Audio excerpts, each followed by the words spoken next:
Welcome to the Tech Egg. Don't get scrambled. Enjoy the video. You start by assembling the parts and making the first electrical links.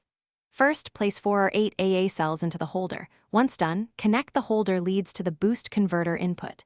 You must check polarity. Reverse can damage the converter or phone, so use a multimeter to verify the output.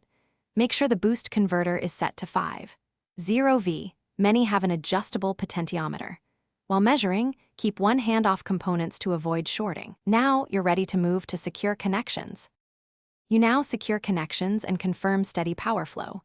Solder or crimp the wires to the boost converter, then insulate each joint. Good insulation prevents shorts. Plug the converter's USB output into your phone cable and start charging. Make sure the meter still reads about 5.0V while the phone draws current. If the voltage sags below 4.8V under load, the battery set is weak or connections are poor.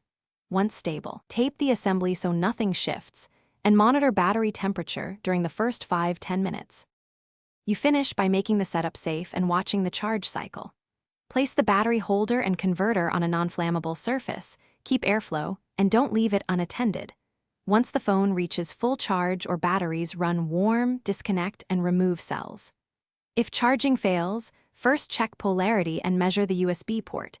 If you don't see ~5V, the converter or wiring is at fault. A key troubleshooting tip: swap in fresh batteries and confirm the converter can supply the